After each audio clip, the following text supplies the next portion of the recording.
Good morning. I am Kavitha M, Assistant Professor in the Department of Civil Engineering, Rajagiri School of Engineering and Technology. Today, I am going to discuss with you dimensional analysis, which is a topic in Module 6 of Fluid Mechanics 2 for the second year Civil Engineering students of Kerala Technological University. So this is one of the easiest topics in the subject, and if you understand this properly, usually questions from part C of the university exam comes for around 20 marks.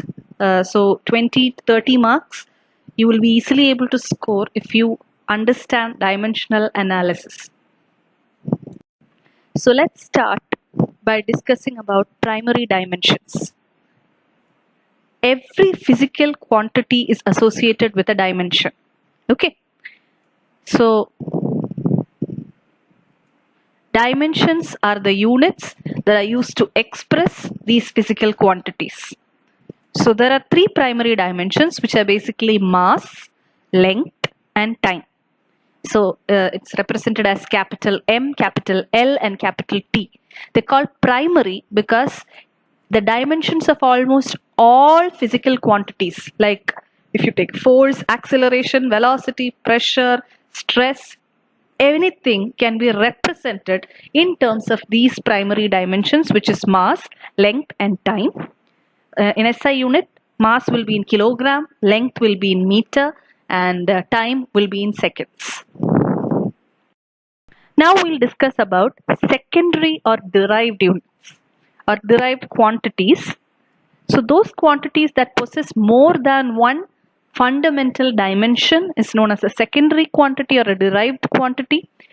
We'll look at examples. Velocity. The unit of velocity is meter per second. So if you were to express it in terms of m, L, and T, m stands for mass, L stands for length, and T stands for time. So meter per second will be L raised to 1, T raised to minus 1. There will not be any power for mass. And so it would be m0, L1, T raised to minus 1. The unit of volume would be in meter cube, and so the representation in terms of mLT would be m raised to 0, L cube, T raised to 0. So these are all secondary or derived quantities. Force. Now force has a unit Newton.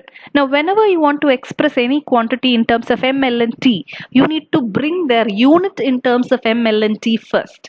So force is in Newton. You need to first break it down into kilogram, meter, and second. So we know that force is equal to mass into acceleration.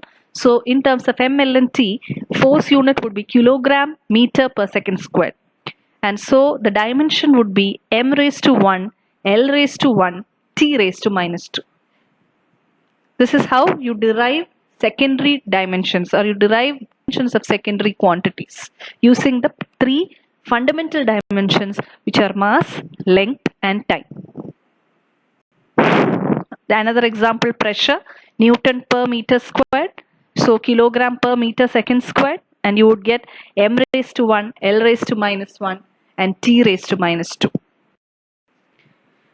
Next, we are going to discuss the dimensions of certain physical quantities.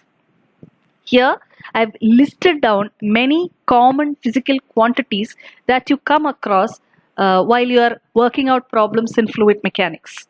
You have area, volume, velocity, acceleration, discharge, force, pressure, dynamic viscosity, kinematic viscosity, density, torque. There are even more quantities like modulus of elasticity, bulk modulus, etc. Stress. All these are also included. So when you can see that I've written down the units of all these quantities and then converted them into their dimensional form, which is the mLT form. So using their units, you can convert them into their mLT forms. Now, in order to do dimensional analysis problems, it is important that you know the dimensions of the physical quantities. So you can always derive the dimensions from the units, So it is important that you know the units of all these quantities.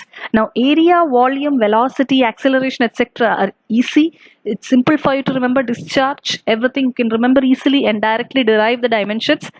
What would be difficult for you to remember would be dynamic viscosity, kinematic viscosity, and things like that. So always go through the units before actually attempting a problem in dimensional analysis, because they're very simple, problems are very simple, but if you do not remember the units, you might not be able to attempt the question. So make sure that you remember the units of these physical quantities. Next, we are going to discuss about something that is known as dimensional homogeneity. So dimensional homogeneity means that dimensions of each term on either side of an equation must be equal. Now you have already done this, or many of you would be remembering, you would check for dimensions when you're attempting a multiple choice question like an entrance exam. You have 4 options and you want to discard off some options. Some of the best ways to do that would be to check their dimensions. For example, if they were given 4 options that correspond to force, check the dimensions of the 4 options, and some of them will not correspond to Newton, and so these answers can be discarded. So all these things that you were doing, you are actually checking dimensional homogeneity. What it means to say is that when you have an equation, you have an LHS and RHS associated with an equation, both the terms on the left hand side as well as the terms on the right hand side should be having the same dimension. Only then the equation would be valid, and that is what is known as dimensional homogeneity. So as an example, we'll take a very common equation that all of us are familiar with, that is v equal to u plus at. It's an equation of motion. The final velocity is equal to initial velocity plus acceleration into time. Now I'm going to check the LHS. LHS is v. Dimension of v, or unit of v, is meter per second. So the dimension of v would be m raised to 0, l raised to 1, t raised to minus 1. Moving on to the RHS, we have 2 terms here. Now dimensional homogeneity means that all the terms on the right hand side should have the same dimension as the term on the left hand side. That is, u as well as at should have the same dimension as v. So RHS is equal to u plus at. I'll start with the first term, dimension of u. U is initial velocity. So dimension of u is again meter per second, m raised to 0, l raised to 1, t raised to minus 1. The next term is at. At is acceleration into time. So acceleration, the unit of acceleration is meter per second squared. The unit of time is second. Multiply both, I will get the unit of at as meter per second, which is again m raised to 0, l raised to 1, t raised to minus 1. Hence, dimensions on the LHS is m raised to 0, l raised to 1, t raised to minus 1. Dimensions on the right hand side is m raised to 0, l raised to 1, t raised to minus 1. This proves that the equation is dimensionally homogeneous. So this is what is meant by dimensional homogeneity. The dimension on the right hand side of the equation should be equal to the dimension on the left hand side of the equation. No matter how many ever terms you have, all the terms should have the same dimension. So this is what is meant by dimensional homogeneity, and for an equation to be valid, it should be dimensionally homogeneous. Next, we move on to the actual topic, which is dimensional analysis.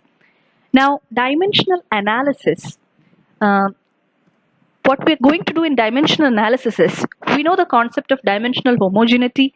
So we're going to use this concept of dimensional homogeneity to obtain the dimensions of unknown quantities. That is, you know the dimensions on either the left hand side or the right hand side. Then there would be something in your problem whose dimension you're not sure of. So using the concept of dimensional homogeneity, you will be able to obtain the dimension of the unknown quantity. So this is known as dimensional analysis. And we use the concept of dimensional homogeneity to analyze dimensionally. So there are 2 methods to carry out dimensional analysis. One is known as Rayleigh's method, and the second one is known as Buckingham's pi theorem. Now many of you would have already worked out, or you would have already become familiar with dimensional analysis in your 12th standard, and many of you would have worked on dimensional analysis. The method that you were working out in school would be known as Rayleigh's method. So we'll be first revising Rayleigh's method, but the method that you're actually going to be learning and what is going to be actually asked for your examination is Buckingham's pi theorem. So we will be concentrating or spending more time to study Buckingham's pi theorem. So first we'll method. Rayleigh's method is something that you've already studied in school, and so you might be familiar with this, so you might be able to follow this up easily. So Rayleigh's method of dimensional analysis, I'm going to explain it using a numerical problem. A very simple numerical problem I'll be taking to explain Rayleigh's method of dimensional analysis to you. So this is the question. Time period of a pendulum depends upon the length L of the pendulum and acceleration due to gravity G. Derive an expression for the time period. So here they've given us a dependency. That is, time period depends on these two quantities. Derive an expression for the time period based on the dependency. So the only way to move forward, since no other data is given to us, is to use dimensional analysis. Now we're going to apply Rayleigh's method. So here T is said to be dependent upon L and G, and so I'm going to write T is proportional to L raised to A into G raised to B. That is some power of L into some power of G. It is proportional to, I'm not sure what A and B are. I'm simply writing it, generally writing it that time period is directly proportional to some power of L into some power of G, because it's given that time period is dependent on L and G. So in order to get rid of the proportionality sign, I will introduce a constant. So I'll get time period is equal to K into L raised to A into G raised to B. So this is the expression. Now I'm going to dimensionally analyze this equation. The dimension of time period T is m raised to 0, L raised to 0, T raised to 1, because the unit of time would be second, time period would be second. So the dimension would be m raised to 0, L raised to 0, T raised to 1. Dimension of length L would be meter, that is m raised to 0, L raised to 1, T raised to 0. And acceleration due to gravity, the unit is meter per second squared, so dimension of G would be m raised to 0, L raised to 1 and T raised to minus 2. So I've got the dimensions of all the terms involved, time period, length and acceleration due to gravity. I'm going to compare. So T is given to be K into L raised to A into G raised to B. I've taken the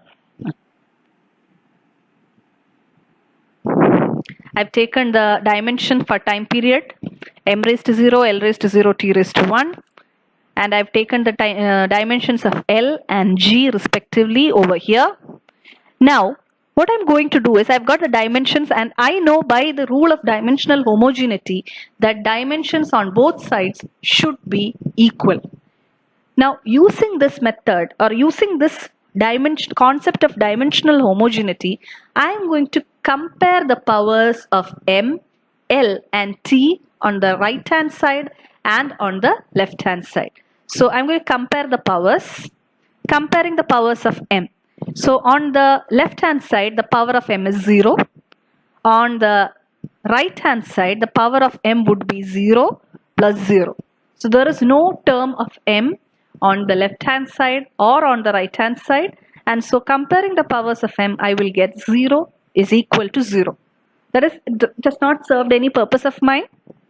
Now next I'm moving on to comparing the powers of L. The power of L on the left hand side is 0. The power of L on the right hand side would be A plus B. So I would get 0 is equal to A plus B. That will give me my first equation. Next I'll be comparing the powers of time T. So T here on the left hand side has power 1.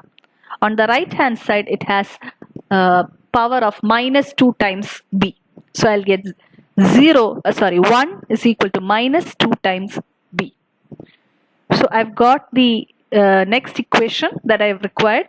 Now using equations 1 and 2, I'll be able to find out the values of A and B. So I've got B is equal to minus half by solving equation 2. Substituting B equal to minus half in equation 1, I will get A is equal to half. So I've got the value of A and B. Now I already have a relationship T equal to K L raised to A G raised to B, and I found out the values of A and B. So I'm going to substitute. Time period is equal to K L raised to A into G raised to B. So time period is given by K L raised to half G raised to minus half, which is equal to K root of L by G. Now I know that all of you understand that time period of a pendulum is given by 2 pi root of L by G. This equation is a very common equation, so most of you would be ending up writing K as 2 pi, but you cannot write the value of K in this problem. This is because no data has been given. You have only done dimensional analysis, and so you don't know the value of the constant K. So K has to be left as it is. You have only found out that time period is equal to K into root of L by G. If you want to find out the value of K, you would have to have some experimental data with you, and by substituting the values of the experimental data, maybe you would get the value of K to be equal to 2 pi. Since you don't have any data, your answer would be time period is equal to K root of L by G. And this is the maximum that you can get out of dimensional analysis. This is the expression that you can get out of dimensional analysis, Rayleigh's method. It's a very simple method. All you did was you wrote an expression, compared the powers of M, L and T, ended up getting the values of the constants, substituting and getting an expression for the required value. Now we'll do another question. This question would not be as simple as the previous question. More number of variables are involved here. Question is, find an expression for the drag force Fd on a smooth sphere of diameter d moving with a uniform velocity v in a fluid of density rho and dynamic viscosity mu. So here the terms involved are Fd, diameter d, velocity v, density rho and dynamic viscosity mu. These are the equations. So here from the equation that I am going to write, Fd is equal to K into d raised to A, v raised to B, rho raised to C, mu raised to D. So immediately you can see that from the previous question, this one would be a little more difficult because there are more number of variables that are getting involved, but the method to solve it is the same. You write the proportionality and then take out the proportionality sign and substitute it with a constant K. Now, in order to proceed, I need to know the dimensions of all these quantities involved. So I'll write down the dimensions of all the quantities involved.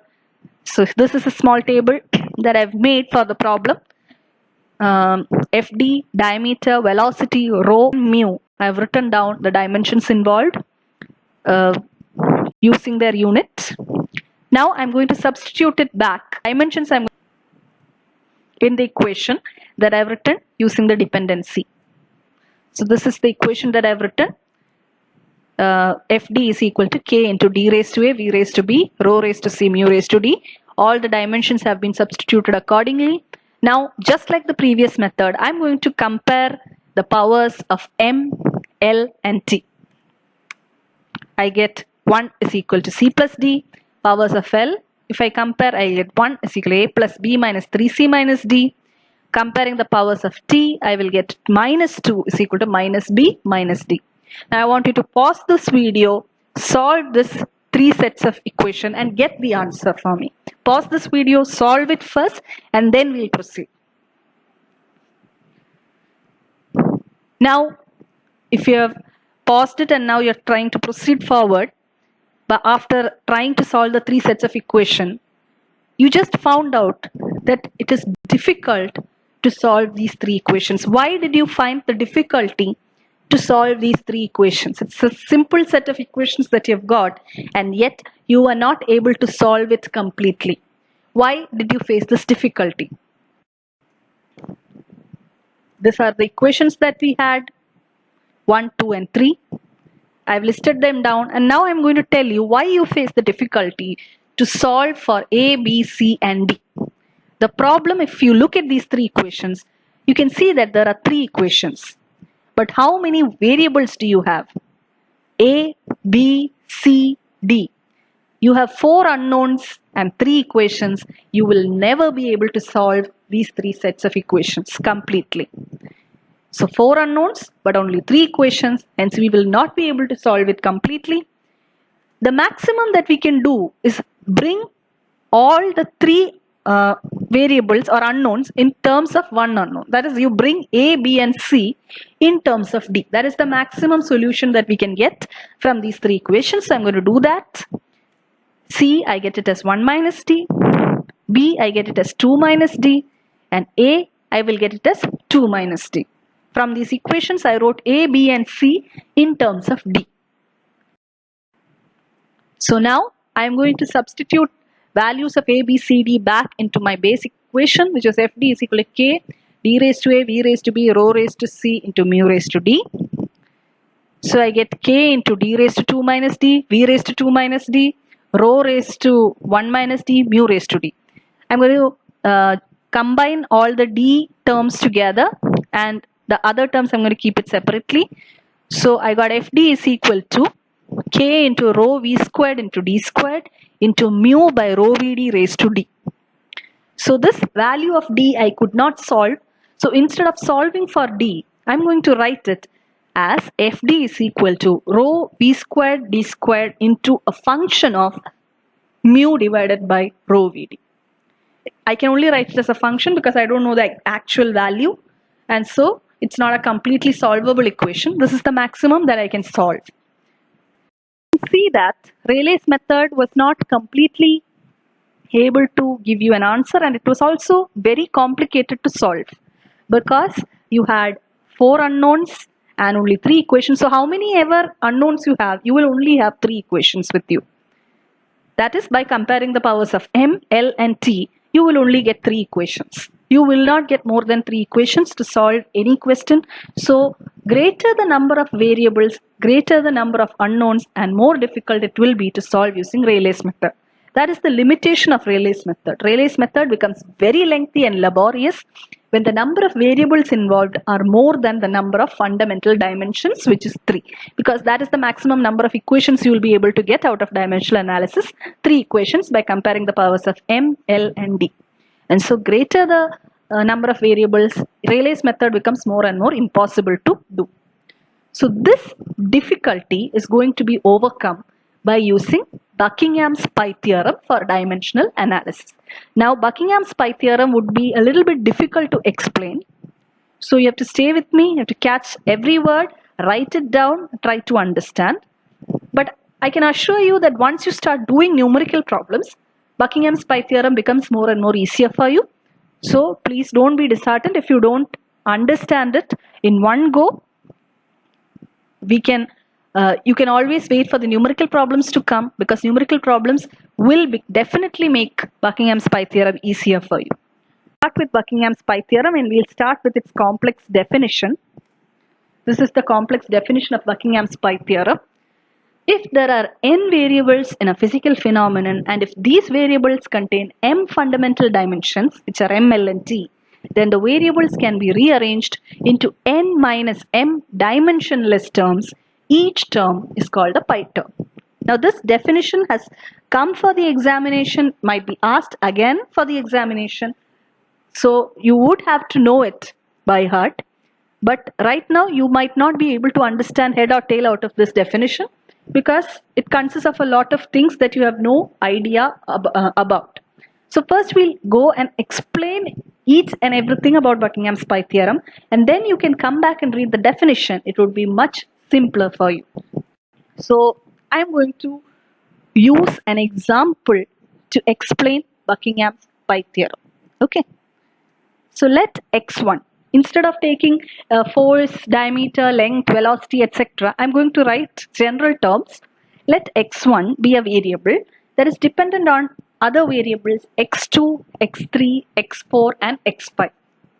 Okay, it's been given in a problem that x1 is dependent on x2, x3, x4 and x5. These can be anything. They can be power, velocity, length, acceleration, acceleration due to gravity, pressure, stress, etc. Lots of things can be given. Let them be one of those things. x1 is a term that is dependent on x2, x3, x4 and x5. Then I can write that x1 is a function of x2, x3, x4, x5. This much I hope is clear. So now I'm going to write, instead of writing it like this, I'm going to write Instead of writing x1 is equal to f of x2, x3, x4, x5, I'm going to write g of x1, x2, x3, x4 and x5 is equal to 0. That is, I took everything to one side and made it another function. So instead of f of, I'm going to now write g of. Okay. So what Buckingham's pi theorem tries to do is to write or rewrite this function that I've written, g of x1, x2, x3, x4, x5 equal to 0. They're going to rearrange and rewrite this function in the form of terms, dimensionless terms known as pi terms. So what is being done is, they will rearrange these 5 variables inside, like x1, x squared by x3, x4 or something like that, into different dimensionless terms, and each term would be known as a pi term. That is basically what we're going to do. Inside the brackets, whatever is there, we are going to rearrange them and write them as dimensionless terms, and each term would be known as pi terms. Okay. Now, how to determine the pi terms? Number of pi terms is equal to, that is the number of ways in which you can rearrange these variables is equal to n minus m. What is n? N is the number of variables, total number of variables, x1, x2, x3, x4 and x5. So there are 5 number of variables in this example. So n is equal to 5. M is the number of fundamental dimensions, which I can say without counting is 3. If you want to count, they are mass, length and time. 3 fundamental dimensions, so m is equal to 3. So the number of pi terms would be 5 minus 3, 2 pi terms in this particular example. And so g of x1, x2, x3, x4, x5 equal to 0 can be rearranged into 2 pi terms and written as phi of pi 1, pi 2 equal to 0. So all these 5 terms can be rearranged into 2 pi terms, which are pi 1 and pi 2 equal to 0. Now my next aim would be to determine pi 1 and pi 2. So I'm going to explain how pi 1 and pi 2 are determined. Okay. So to determine the pi terms are dimensionless terms that can be obtained by rearranging the available variables that I have told you or explained to you already. Pi terms can be obtained by rearranging the variables. So to obtain the values of pi terms, we will choose 3 variables out of the available variables to be our repeating variables. You might not be sure of what repeating variables are. You might be totally confused as to where I'm going with this, but stay with me. In order to obtain pi terms, we will choose out of x1, x2, x3, x4 and x5. I will select 3 variables to be my repeating variables. Okay. So repeating variables are those variables which repeat themselves in each pi term. That is, they will be there in pi 1 and they will be there in pi 2 also. 3 out of these 5 variables would be there in pi 1 and pi 2. So I have to choose out of x1, x2, x3, x4 and x5, I have to choose 3 repeating variables. Now I can't just generally or at my will choose 3 variables. There are rules based on which repeating variables are chosen, but that I will be explaining later. Let us say that x2, x3 and x4 are the repeating variables that I am choosing. So pi 1, I am going to write it as x2 raised to a1, x3 raised to b1, x4 raised to c1 into x1. So you can see x2 and x3 and x4, which I had chosen as my repeating variables, have been given powers. x1 has been written as it is. Pi 2 would be x2 raised to a2, x3 raised to b2, x4 raised to c2 into x5. So my repeating variables x2, x3 and x4 have been given different powers this time, a2, b2 and c2. x5, which is not my repeating variable, is standing there on its own. So this is how I am writing pi 1 and pi 2. My variables are getting repeated in pi 1 and pi 2 and raised to different powers, and the non-repeating variables, each one of them is taken for each pi term. This is how I have written my pi terms.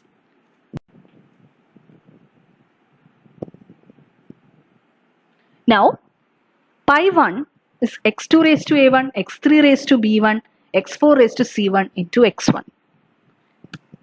And pi 2 is the x2 raised to a2, x3 raised to b2, x4 raised to c2 into x1.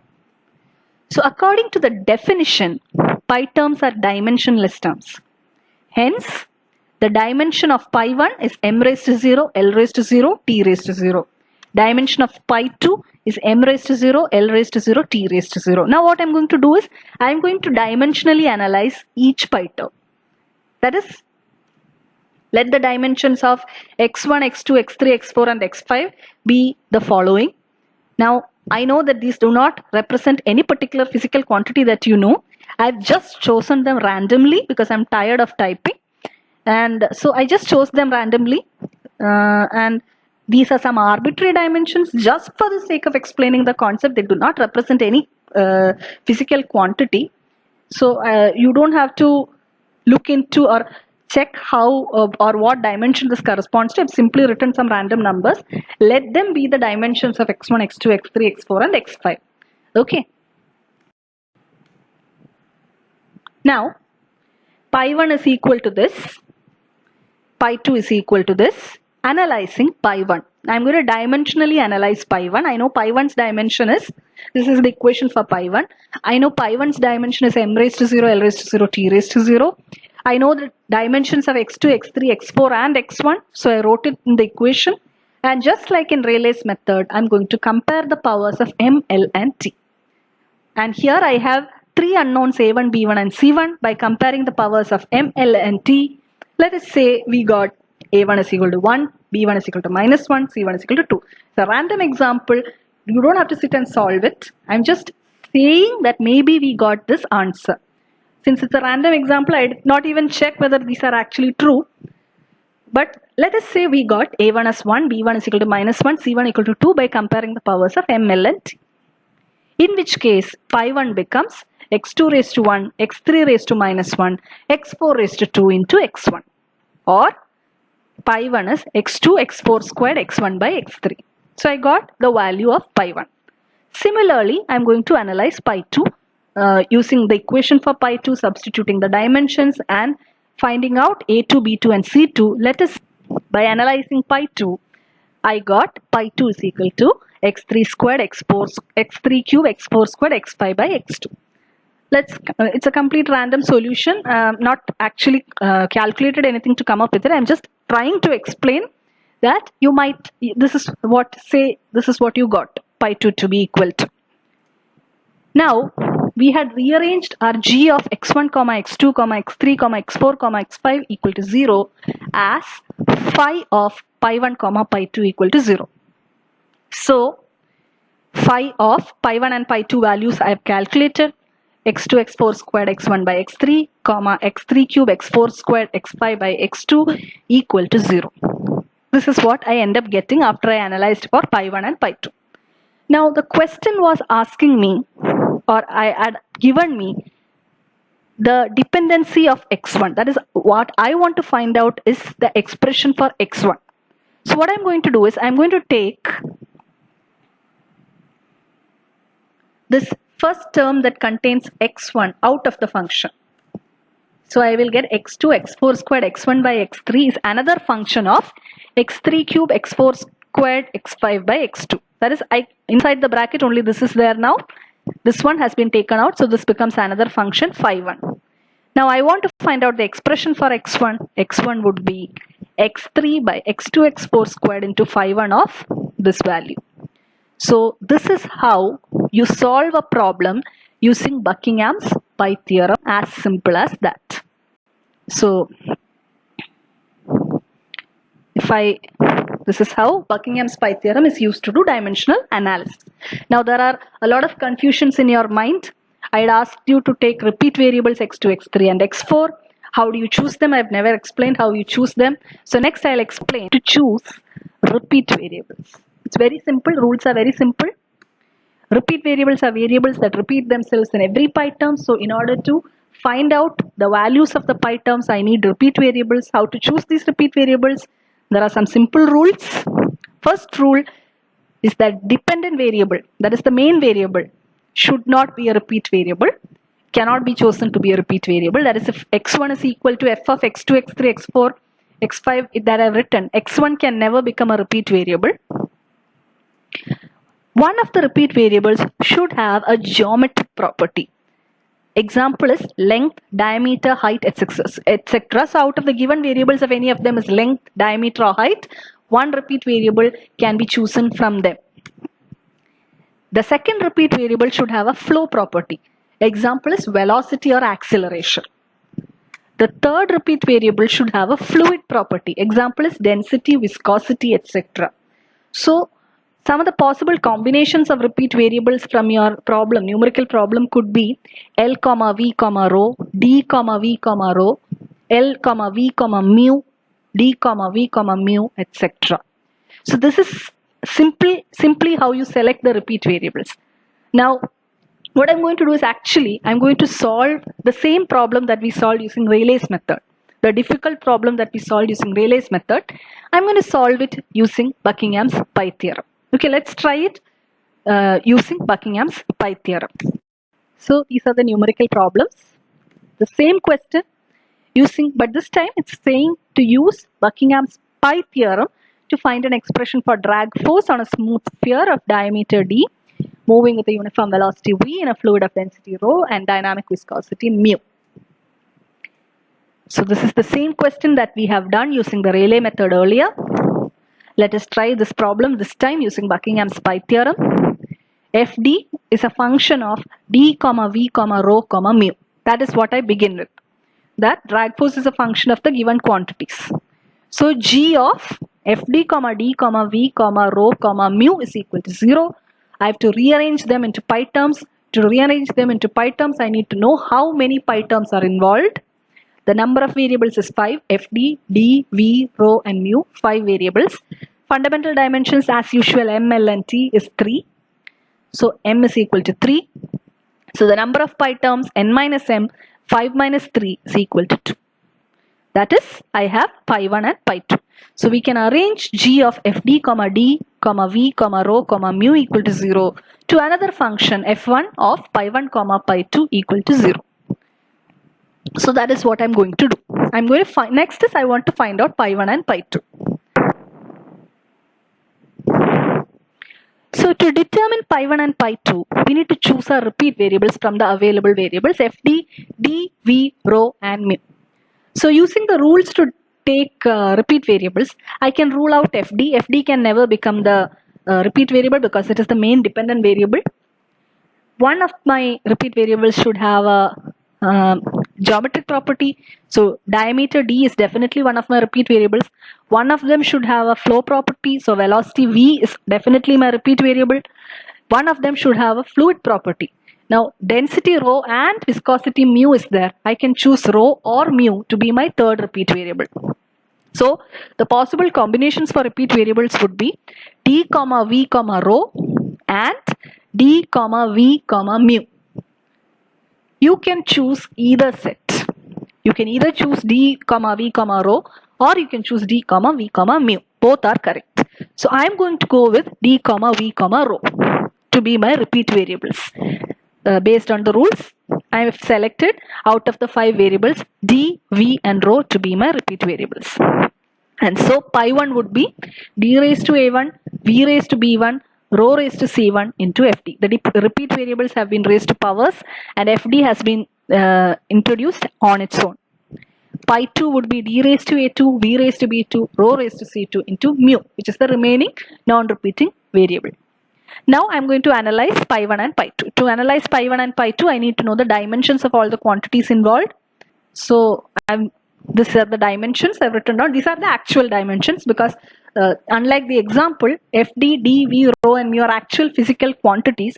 So these are the actual dimensions for force, diameter, velocity, density and dynamic viscosity. When you're doing a numerical problem, you need to know the dimensions of all these quantities. Okay. So these are the values of the dimensions of the variables involved. Now I'm going to use these quantities to analyze pi 1 and pi 2. Analyzing pi 1. Pi 1 is equal to this equation.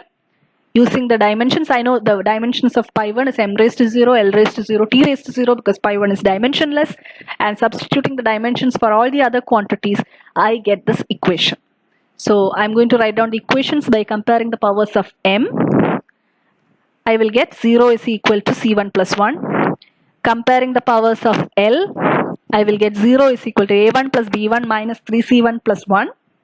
Comparing the powers of T, I've written coefficients. They are not coefficients. I'm actually comparing the powers. 0 is equal to minus B1 minus 2. So these are the three equations. You can stop this video, pause this video, solve these three equations to get the values of A1, B1 and C1. So solving these equations, we get A1 is equal to minus 2, B1 is equal to minus 2, C1 is equal to minus 1. And so pi 1 would be FD divided by rho V squared D squared. Now I'm going to similarly analyze pi 2.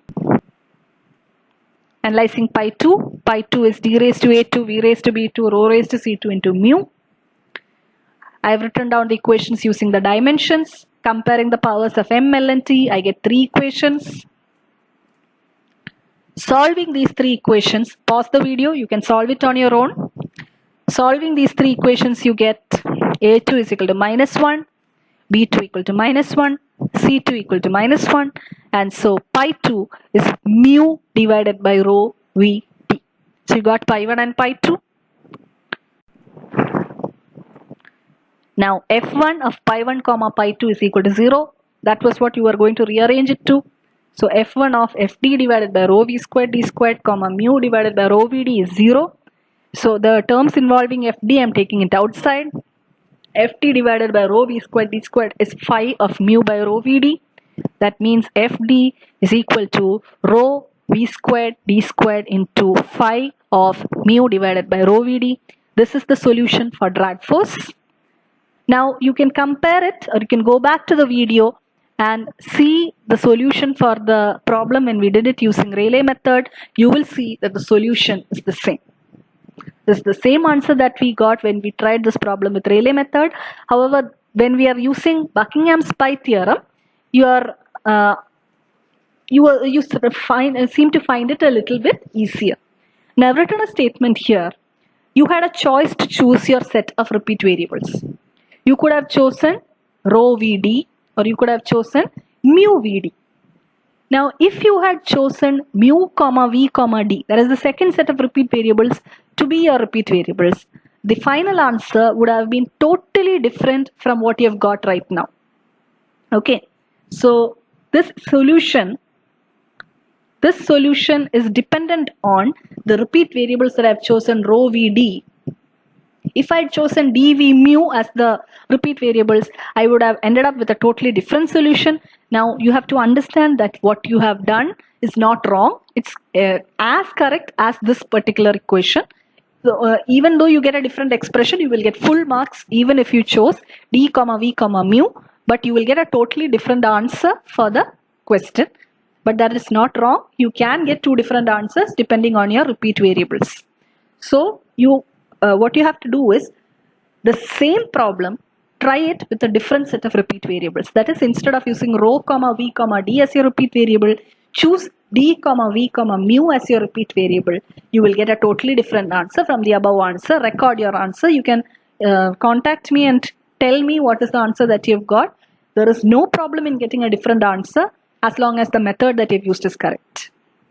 So it is to be understood that your answers can vary with your choice of repeat variables. You choose a different set of repeat variables, you will get a totally different answer. So you have to understand that depending on the repeat variables that you choose, you will always end up with different answers. Now we'll do another problem. The resisting force R of a supersonic plane during flight can be considered to be dependent upon aircraft length, velocity, air viscosity, air density, bulk modulus. Prove that. So here is a bouncer. Here, instead of asking you to derive a functional relationship, they have asked you to prove that, which means that you have to prove this equation. Now, when you have to prove this equation, and remember what I told you earlier, that your choice of repeat variables will give you a different answer. So depending on the choice of repeat variable that you make, you will end up with a different final answer. If you had worked it out with dv mu in the previous problem, you would have understood this concept. So here they are asking you to prove a particular value. So you cannot choose your repeat variable because a wrong choice of repeat variable will not allow you to prove this particular statement. So you have to be careful there. So we'll be discussing on that. So we'll be using Buckingham's pi theorem, even though it's not mentioned because it's simpler. These are the set of variables. So I'm going to write G of R, L, V, rho, mu, K is equal to 0. 6 variables are there. And fundamental dimensions are 3. So naturally pi terms would be n minus m. So there would be 3 pi terms in this problem. Pi 1, pi 2 and pi 3. So we can rearrange them as f1 of pi 1, pi 2, pi 3 is equal to 0.